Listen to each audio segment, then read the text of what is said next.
यवतमाळ जिल्ह्यातील नवीन घडामोडी पाहण्यासाठी आजच आमचा MH29 मीडिया या चॅनलला यूट्यूबवर सबस्क्राईब करा आणि बेल आयकॉनला प्रेस करा. MH29 मीडिया, बातमी आपल्या गावाची.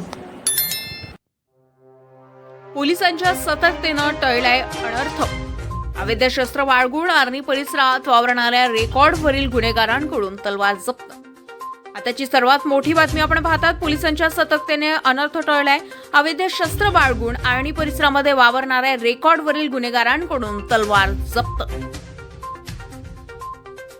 13/12/2025 रोजी गोपनीय बातमीदारांकडून माहिती मिळाली की श्रीरामपूर पुसद येथील रेकॉर्डवरील गुन्हेगार गजानन शंकर काळे हा काहीतरी घातपात करण्याच्या उद्देशानं बुटले पेट्रोल परिसरामध्ये फिरत आहे.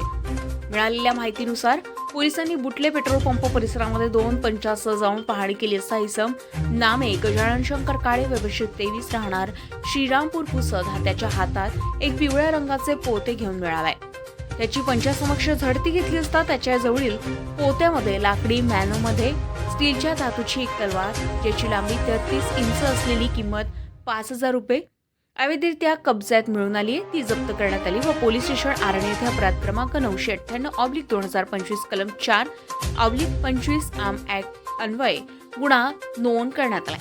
सदरची कारवाई पोलीस अधीक्षक कुमार चिंतासाहेब, अप्पर पोलीस अधीक्षक अशोक थोरात तसेच उपविभागीय पोलीस अधिकारी दारवा डॉक्टर सिद्धेश्वर भोरे यांच्या मार्गदर्शनामध्ये निलेश सुरटकर, पोलीस निरीक्षक आणि सहाय्यक पोलीस निरीक्षक मिलिंद पारटकर, पोलीस हवालदार गुणवंत बोईनवाड, पोलीस हवालदार नितीन वास्टर, पोलीस हवालदार मनोज चौहान, आकाश गावंडे, पोस्को आशिफ खल्ली खाऊ, चालक पोलीस हवालदार योगेश गिरी यांनी केले आहे.